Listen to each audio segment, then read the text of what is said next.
Welcome friends.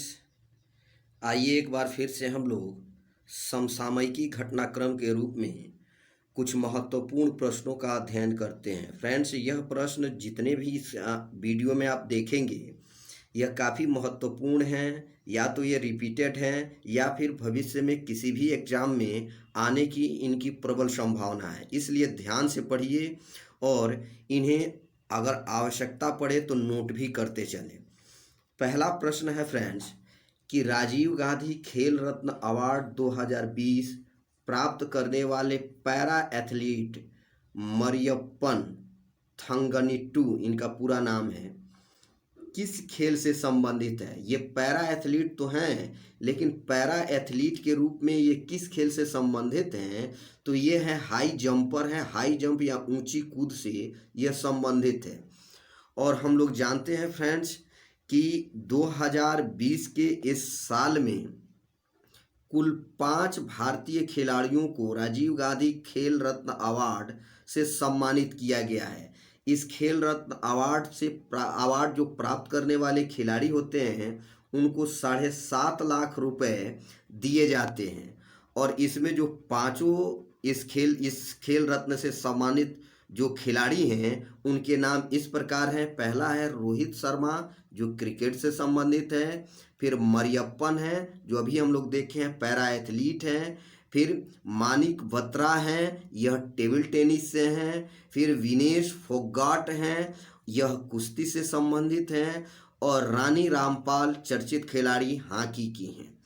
इसी क्रम में एक और महत्वपूर्ण तथ्य यह है कि जो विनेश फोगट है वह कुश्ती के 48 किलो भार वर्ग में खिलाड़ी हैं। मतलब ये खिलाड़ी हैं कुश्ती के, लेकिन किस भार वर्ग में? तो ये 48 किलो भार वर्ग में। ध्यान से पढ़िएगा फ्रेंड्स, क्योंकि अभी यूपी कमीशन और अन्य के एग्जाम सामने आ रहे हैं। बहुत ऐसे प्रश्न काफ़ी जटिल बना करके पूछे जा रहे हैं, इसलिए इन तथ्यों को ध्यान से पढ़िएगा। अगला प्रश्न है, हाल ही में सांग ऑफ इंडिया, ये सांग ऑफ इंडिया है नामक पुस्तक है। इसकी अगर हम लोग देखते हैं तो इस पुस्तक ये काफ़ी चर्चित रही है। इसके लेखक कौन हैं? तो इसके लेखक हैं रस्किन बॉन्ड। ये जो रस्किन बॉन्ड हैं, यह नाम से तो अंग्रेज लग रहे हैं, लेकिन विभाजन के बाद से इनका परिवार भारत में ही रह गया था स्वतंत्रता के बाद से। और यह उत्तराखंड और हिमाचल प्रदेश के इलाकों में ये अपना अस्थाई आवास बनाए हुए हैं। कई पुरस्कारों से सम्मानित रस्किन बॉन्ड भारतीय लेखक हैं और अपने लिटरेचर के कैरियर के 70 वर्ष को चिन्हित करने के लिए और उसकी उपलब्धियों को दर्शाते हुए, याद करते हुए 20 जुलाई 2020 को इस नवीन पुस्तक को जारी किया है, इसलिए काफ़ी चर्चित भी है। अगला है फ्रेंड्स तीसरा प्रश्न कि स्वच्छता सर्वेक्षण 2020 मुख्य श्रेणी के अंतर्गत प्रथम स्थान पर लगातार चौथी बार, 4 बार से ये लगातार इंदौर को प्रथम स्थान मिल रहा है स्वच्छता सर्वेक्षण में। लेकिन इस बार 2020 में अंतिम स्थान किसको मिला हुआ है? तो ये है बिहार की राजधानी पटना। हम लोग जानते हैं कि जो मुख्य शहर हैं उसमें जो कुल शहरों को शामिल किया गया है वह 47 है, और 47th जो प्लेस है वो पटना होल्ड कर रहा है। तो इसलिए भी यह महत्वपूर्ण है। अगला जो महत्वपूर्ण स्वच्छता सर्वेक्षण से संबंधित है फ्रेंड्स, वो है कि स्वच्छता सर्वेक्षण को कौन जारी करता है या कौन कराता है? तो यह है क्वालिटी काउंसिल ऑफ इंडिया के द्वारा यह स्वच्छता सर्वेक्षण किया जाता है। फिर अगला महत्वपूर्ण प्रश्न है कि राष्ट्रीय भर्ती एजेंसी, हाल ही में राष्ट्रीय भर्ती एजेंसी स्थापित करने के लिए केंद्रीय मंत्रिपरिषद ने निर्णय लिया है। इस संदर्भ में भारत का कौन सा पहला राज्य है जिसने राष्ट्रीय भर्ती एजेंसी, ये एजेंसी है फ्रेंड्स, राष्ट्रीय यह भर्ती है एजेंसी के आधार पर राज्य के युवाओं को सरकारी नौकरी देने का निर्णय लिया है? तो इसका आंसर होगा मध्य प्रदेश। यह मध्य प्रदेश है भारत का ऐसा करने वाला पहला राज्य। महत्वपूर्ण तथ्य यह है कि राष्ट्रीय भर्ती एजेंसी का निर्माण करने का निर्णय केंद्रीय मंत्रिमंडल ने अगस्त 2020 में लिया है और यह जो एजेंसी भर्ती का एग्जाम कराएगी वो वर्ष में 2 बार आयोजित की जाएगी और इसके द्वारा जो वैलिड सर्टिफिकेट होगा वह 3 वर्ष के लिए मान्य होगा। अगला प्रश्न है, हाल ही में चर्चित रहे राफेल विमान, काफी चर्चित रहा है, अभी भी चर्चित है, यह किस पीढ़ी का है? यह किस पीढ़ी का है? हम लोग जानते हैं प्रथम, द्वितीय, तृतीय, चौथी और 5वीं पीढ़ी इसमें हाईटेक पीढ़ी के रूप में मानी जा रही है लड़ाकू विमान या फाइटर प्लेन का। इस राफेल विमान की जो पीढ़ी है ये 5वीं पीढ़ी का नहीं है, ये 4.5वीं या 4.5वीं पीढ़ी का यह लड़ाकू विमान है। और बड़ी बात यह है कि यह आधुनिक लड़ाकू विमानों में से एक है और भारत इस विमान को हासिल करने वाला दुनिया का चौथा देश है, जबकि तीसरा देश कतर है। अगला है 6वां प्रश्न कि अयोध्या में निर्मित होने वाले श्री राम मंदिर का मुख्य वास्तुकार कौन है? तो फ्रेंड्स, श्री राम मंदिर का जो मुख्य वास्तुकार है वो चंद्रकांत भाई सोमपुरा हैं। यह काफ़ी चर्चित हैं और इन्होंने ही, हम लोग जानते हैं कि इन्होंने ही गुजरात में अक्षरधाम मंदिर है और इस मंदिर का प्रमुख वास्तुकार यह रामचंद्र भाई सोमपुरहित थे। तो यह काफ़ी एक महत्वपूर्ण तथ्य था। साथ ही अगला तथ्य यह है कि यह मंदिर जब निर्मित होगा तो यह दुनिया का तीसरा सबसे बड़ा हिंदू मंदिर होगा, जबकि पहला हिंदू मंदिर या सबसे बड़ा हिंदू मंदिर आप लोग जानते हैं अंकोर वाट कंबोडिया में है। अगला प्रश्न है, हाल ही में केंद्र सरकार ने ट्रांसजेंडर व्यक्तियों के लिए राष्ट्रीय परिषद का गठन किया है। काफ़ी महत्वपूर्ण प्रश्न पूछा गया है कि इसकी अध्यक्षता कौन करेगा? तो फ्रेंड्स, इसकी जो अध्यक्षता करेगा वो केंद्रीय सामाजिक न्याय मंत्री करेंगे। तो यह भी तथ्य काफ़ी महत्वपूर्ण रहा। अगला जो प्रश्न है 8वां, वो ये कह रहा है कि देश के हाल ही में देश की पहली किसान स्पेशल पार्सल ट्रेन की शुरुआत की गई है। यह किन 2 स्टेशंस के बीच में पहली बार परिचालित की गई है? तो ये परिचालन का जो काम है वो महाराष्ट्र और बिहार के मध्य किया गया है और यह जो कंडीशन है इसमें है क्या कि महाराष्ट्र में देवलाली स्टेशन से बिहार के पटना में स्थित दानापुर रेलवे स्टेशन के बीच में यह पहली स्पेशल ट्रेन चलाई गई है जो किसानों को समर्पित है। उद्देश्य क्या है इसको चलाने का? तो जो भी जल्दी से खराब होने वाले, वेस्ट हो जाने वाले कृषि उत्पाद हैं जैसे सब्जी, फल इत्यादि, इन्हीं को निर्बाध ढंग से एक स्थान से दूसरे स्थान पर आपूर्ति हो सके, इसलिए ऐसा प्रयास किया गया है। अगला है 9वां कि हाल ही में प्रधानमंत्री नरेंद्र मोदी ने भारत की पहली पनडुब्बी ऑप्टिकल फाइबर केबल कनेक्टिविटी का उद्घाटन किया है। यह उद्घाटन उन्होंने जो किया है ये किन 2 स्थानों के बीच है, कहाँ किया है, कहाँ के लिए किया है? तो इसका आंसर हो जाएगा कि चेन्नई और अंडमान निकोबार द्वीप समूह के बीच पानी के अंदर से ऑप्टिकल फाइबर केबल कनेक्टिविटी बिछाया गया है। अगला है 10वां प्रश्न, हाल ही में भारत में किस तिथि को प्रथम मुस्लिम महिला अधिकार दिवस, मतलब मुस्लिम महिला अधिकार दिवस मनाया गया है, जो पहला है और ये मनाया गया है 1 अगस्त 2020 को।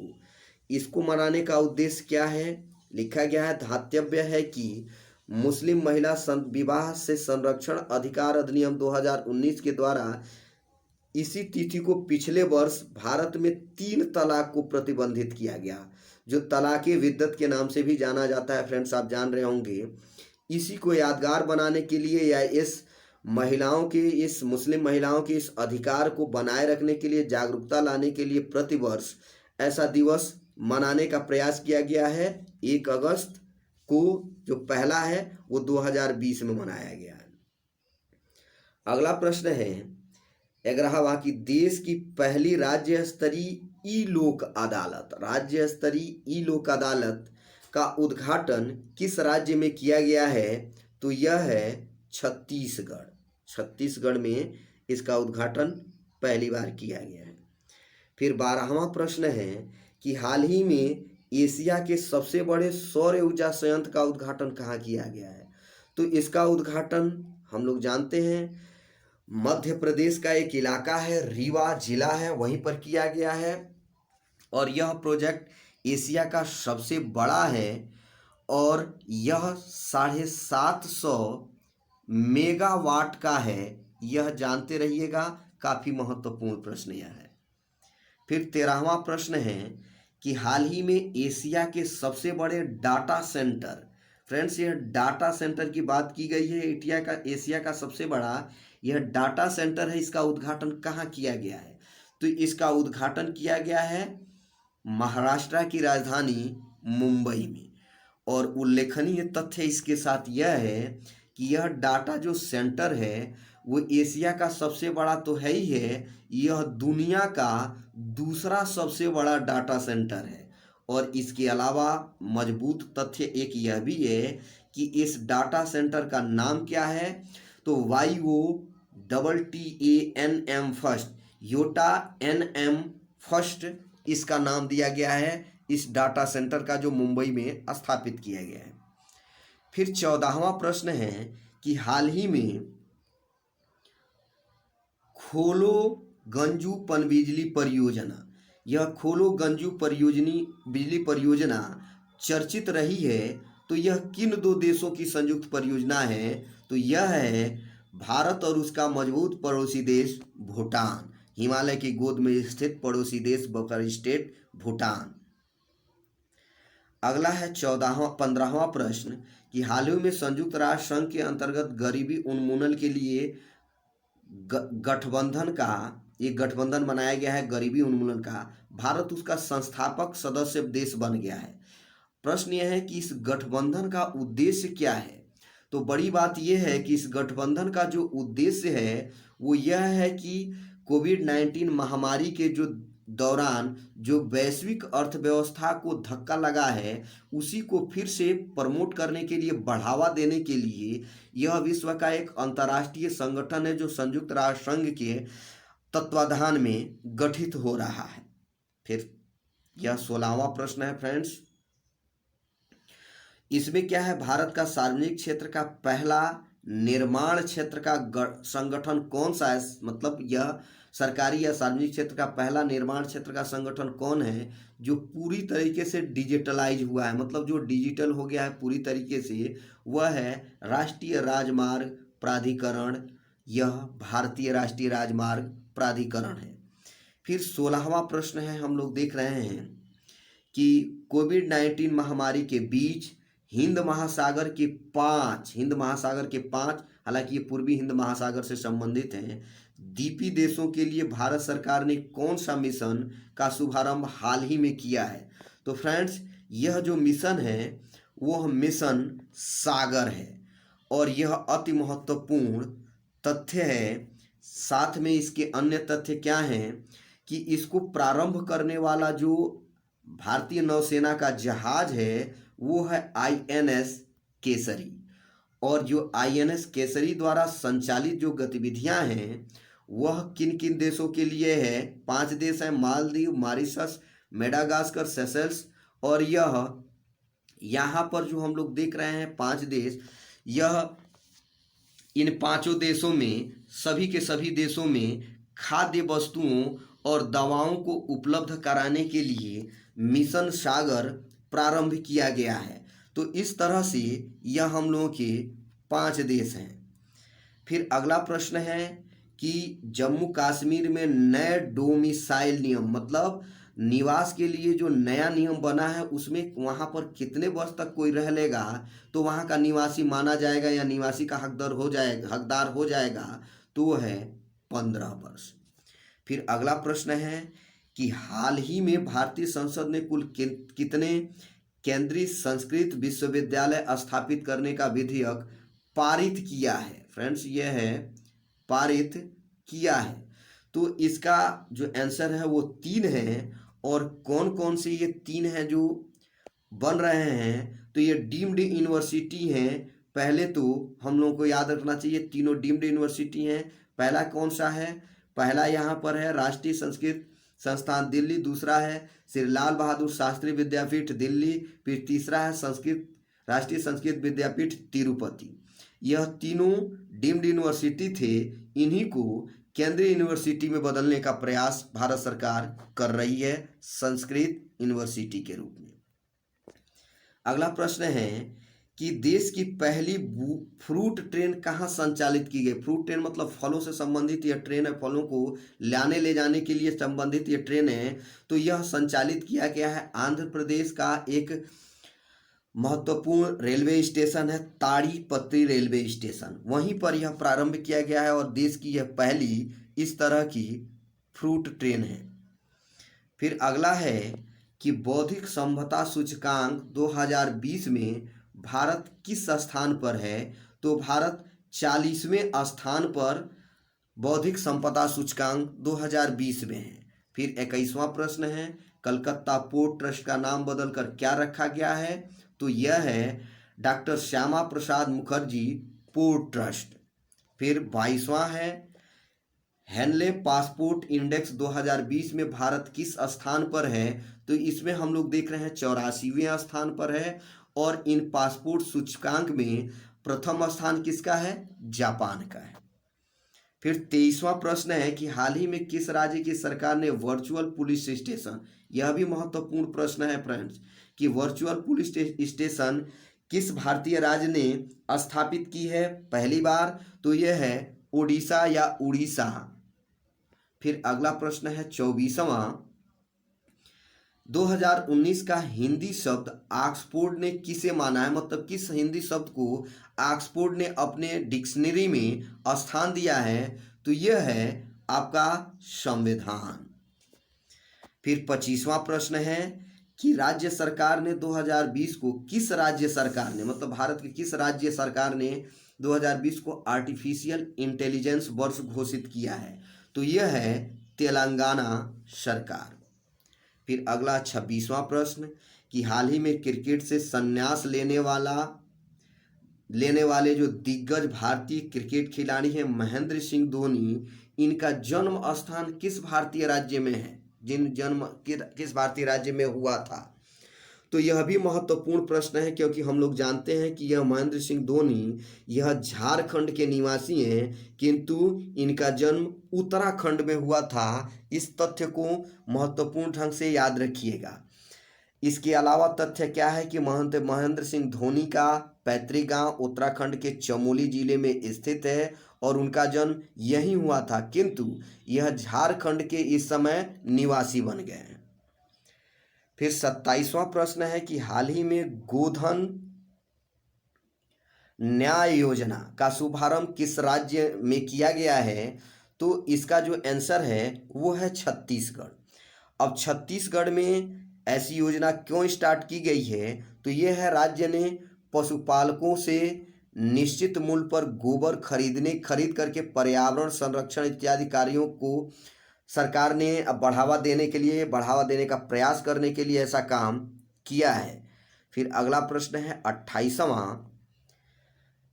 एक राष्ट्र एक राशन, वन राष्ट्र वन नेशन की जो अवधारणा है यह हमारे यहाँ काम कर रही है और इसी को हम लोगों को प्रश्न बना करके पूछा गया है कि यह कार्ड योजना पूरे देश में कब से किस तिथि से लागू होगी? तो 1 जून 2020 से। तथ्य इसके साथ अन्य क्या है कि इस योजना के अंतर्गत लाभार्थी एक ही राशन कार्ड का उपयोग पूरे देश में कहीं से भी लाभ लेने के लिए कर सकता है। फिर अगला है 29वां प्रश्न कि हाल ही में देश का नवीनतम प्रमुख बंदरगाह कहाँ स्थापित किया गया है? तो देश का जो नवीनतम प्रमुख बंदरगाह है तो वह स्थापित किया जा रहा है वधावन, यह महाराष्ट्र में स्थित है। और हम लोग जानते हैं फ्रेंड्स कि भारत में कुल 12 प्रमुख बंदरगाह हैं जो पूर्वी तट और पश्चिमी तट पर स्थित हैं। इनमें सबसे जो हाईटेक बंदरगाह था वह महाराष्ट्र में स्थित जवाहरलाल नेहरू पोर्ट ट्रस्ट था, जिसका पूर्व नाम नहवा सेवा है। इसमें हम लोग इसे जेपीटी ट्रस्ट के नाम से भी जानते हैं। और कंडीशन यह है कि इसी के भार को कम करने के लिए इस बंदरगाह का निर्माण किया जा रहा है, जो पश्चिमी तट पर स्थित है और भारत के पश्चिमी तट पर स्थित कोकण तट है। कोकण तट इसी पर यह स्थित है फ्रेंड। तो इस तरह से यह भी एक महत्वपूर्ण तथ्य है जिसे याद रखना आवश्यक है। अगला है भारत सरकार के महत्वाकांक्षी योजना प्रधानमंत्री उज्ज्वला योजना को हाल ही में एक भारतीय राज्य को छोड़कर संपूर्ण भारत में बंद कर दिया गया है। मतलब इसे अब बंद कर दिया गया है, और लेकिन एक राज्य को छोड़कर, वह राज्य कौन सा है? तो वह राज्य है जम्मू कश्मीर। इसके अलावा महत्वपूर्ण घटनाक्रम इससे संबंधित यह है कि इस योजना की शुरुआत प्रधानमंत्री श्री नरेंद्र मोदी ने 1 मई 2016 को बलिया उत्तर प्रदेश से किया था, और यह मुफ्त रसोई गैस सिलेंडर देने वाली योजना थी। और महत्वपूर्ण तथ्य इसमें यह भी है कि इस योजना के संचालन के बाद से 8 करोड़ लोगों को ऐसी सुविधाएं दी जा चुकी हैं। और साथ ही साथ इस योजना के अंतर्गत भारत में 3 राज्य हरियाणा, पंजाब और आंध्र प्रदेश तथा 5 केंद्र शासित प्रदेश दिल्ली, चंडीगढ़, पुडुचेरी, अंडमान निकोबार, दमन दीव एवं दादरा नगर हवेली केरोसिन मुक्त हो गए हैं। बड़ी बात यह है फ्रेंड्स।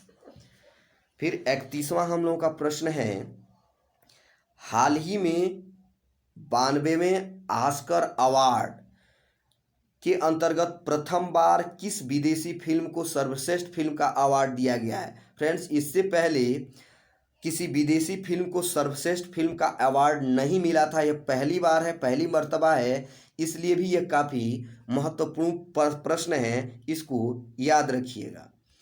32वां प्रश्न है कि हाल ही में फरवरी 2020 में CFL जो लाइट होता है, हम लोग जानते हैं, बल्ब होता है विशेष प्रकार का, तो इसको और फिलामेंट बल्ब, जो परंपरागत बल्ब है फिलामेंट बल्ब, इनकी बिक्री पर पूरी तरह से प्रतिबंध किस भारतीय राज्य ने लगाया है? तो यह भी महत्वपूर्ण घटनाक्रम है, यह है केरल। इससे ग्लोबल वार्मिंग में जो बढ़ोतरी हो रही है उससे रोक लगने की संभावना है, इसलिए सरकारें ऐसा प्रयास कर रही हैं। फिर अगला प्रश्न है कि टेस्ट क्रिकेट में हैट्रिक लगाने वाले, यहाँ पर हैट्रिक लगाने वाले सबसे युवा की बात हो रही है, सबसे नौजवान खिलाड़ी कौन बन गए हैं? तो ये है पाकिस्तान के खिलाड़ी नसीम शाह।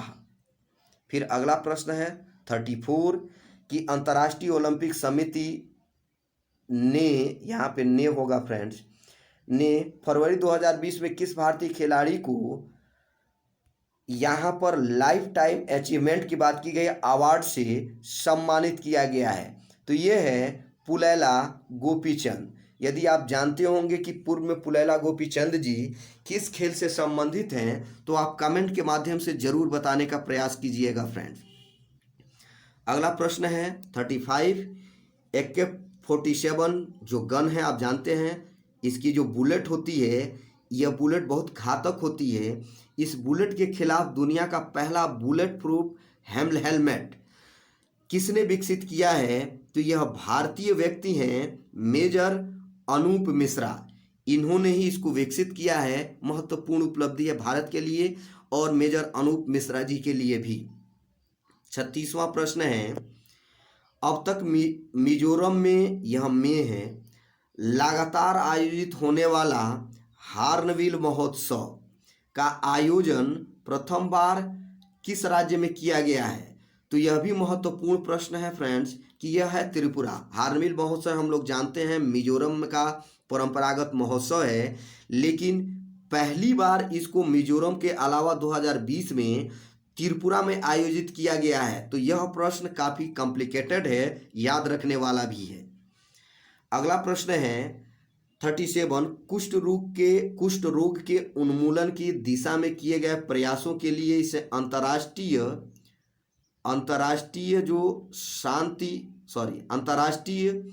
जो गांधी पुरस्कार है, इससे किसे सम्मानित किया गया है? तो यह है डॉक्टर NS धर्मशक्तु। यह रिपीटेड प्रश्न है, पूछा जा चुका है फ्रेंड्स। और अगला प्रश्न है 38 कि फरवरी 2020 में 2 फरवरी 2020 को आयोजित किए गए विश्व आर्द्रभूमि दिवस, काफी महत्वपूर्ण प्रश्न है फ्रेंड्स, इसकी थीम क्या थी? यह थीम पूछा जा रहा है। तो ये थीम थी वेटलैंड एंड बायोडाइवर्सिटी। तो यह काफी प्रश्न पूछा जा चुका है कई बार कि 2 फरवरी को कौन सा दिवस मनाया जाता है? तो विश्व आर्द्र भूमि दिवस या वेटलैंड दिवस मनाया जाता है। इसमें रामसर जो सम्मेलन है उसका भी घटनाक्रम इसमें आता है फ्रेंड्स, याद रखिएगा। अगला है, हाल ही में राफेल विमानों को उड़ाने वाली पहली भारतीय महिला कौन बनी है? काफी महत्वपूर्ण प्रश्न फ्रेंड्स। यह है शिवांगी सिंह। और बड़ी बात है यूपी वालों के लिए कि यह उत्तर प्रदेश की वाराणसी की निवासी हैं। यह महत्वपूर्ण उपलब्धि वाराणसी की इस लेडी ने प्राप्त किया है। गौरवान्वित कर देने वाला यह विषय है फ्रेंड्स। फिर 40वां प्रश्न है कि किस बॉलीवुड अभिनेत्री को वर्ल्ड इकोनॉमिक फोरम में क्रिस्टल अवार्ड से सम्मानित किया गया है? क्रिस्टल अवार्ड काफ़ी यह सम्मानित अवार्ड है और यह अवार्ड पाने वाली भारतीय अभिनेत्री दीपिका पादुकोण है, जो अभी फिलहाल काफ़ी विवादित और विभिन्न तरह के यह समाचार पत्रों में, मीडिया में यह चर्चित रही हैं। फिर आगे है 41 प्रश्न, सरकार के थिंक टैंक नीति आयोग ने आकांक्षी जिलों की सूची जारी की है, जिसमें शीर्ष पर कौन राज्य है, यानी टॉप पर कौन सा डिस्ट्रिक्ट है फ्रेंड्स? इसका यहाँ पे प्रश्न पूछा गया है। तो यह है चंदौली जिला, उत्तर प्रदेश का, जो पूर्वी उत्तर प्रदेश के इलाके में पड़ता है। मिर्जापुर सोनभद्र के पड़ोसी जिले में आता है। फिर अगला प्रश्न है फ्रेंड्स कि ग्रीन पीस इंडिया ने देश का सर्वाधिक प्रदूषित शहर किसे घोषित किया है? तो यह है झारखंड का शहर झरिया। यह ग्रीन पीस इंडिया के द्वारा सर्वाधिक प्रदूषित शहर के रूप में एक्सेप्ट किया गया है। फिर 43 है कि 107वीं भारतीय विज्ञान कांग्रेस का आयोजन वर्ष 2020 में कहाँ किया गया है? तो यह है बंगलुरु। काफ़ी महत्वपूर्ण प्रश्न पूछा जा चुका है। फिर 44वां प्रश्न है, राष्ट्रीय खाद्य सूचकांक 2020 में बड़े राज्यों में प्रथम स्थान पर कौन है? तो यहाँ पे कैटेगरी 3 थी फ्रेंड्स, याद रखिएगा। इस सूचकांक में 3 कैटेगरी थी। पहले में बड़े राज्य थे, दूसरे में छोटे राज्य थे और तीसरे में केंद्र शासित प्रदेश थे। याद रखने वाली ये चीज़ है। तो फिर ये कंडीशन है। फिर इसमें आंसर है आपका गुजरात, और छोटे राज्यों में मणिपुर टॉप पर था। फिर 45वां है कि हाल ही में अंतर्राष्ट्रीय धार्मिक स्वतंत्रता गठबंधन की शुरुआत किसने की है? यह संयुक्त राज्य अमेरिका ने की है और इसमें 27 देश हैं। 46वां प्रश्न ये है फ्रेंड्स कि हाल ही में किस देश के राष्ट्रपति के शपथ ग्रहण समारोह में लगातार बम विस्फोट होते रहे? तो महत्वपूर्ण घटनाक्रम है और इसका आंसर है अफगानिस्तान। अफगानिस्तान के राष्ट्रपति हम लोग जानते हैं अशरफ गनी हैं, और ये अशरफ गनी ने ही शपथ ग्रहण समारोह वहाँ पर आयोजित किया था और इसमें ऐसी घटनाएं घटित हुई। फिर अगला प्रश्न है फ्रेंड्स कि समलैंगिक विवाह को मंजूरी देने वाला मध्य एशिया का पहला देश कौन सा है? मध्य अमेरिका का पहला कौन सा देश है? तो इसका आंसर है कोस्टा रिका। फिर 48वां प्रश्न है, हाल ही में किस देश में गुरु रविन्द्रनाथ टैगोर के नाम पर एक सड़क का नामकरण किया गया है, यह है इजराइल फ्रेंड्स, और उसका शहर है इजराइल का महत्वपूर्ण शहर तेल अवीव। इसी तेल अवीव में इनके नाम पर यह सड़क निर्मित की गई है। फिर 49 प्रश्न है कि हाल ही में चर्चित रहा अरुणा तृतीय पनबिजली परियोजना किस देश से संबंधित है? भारत एवं नेपाल से। अगला प्रश्न है, हाल ही में दक्षिण एशिया का कौन सा देश फिर से राष्ट्रमंडल में शामिल हुआ है? तो इसका आंसर है मालदीव।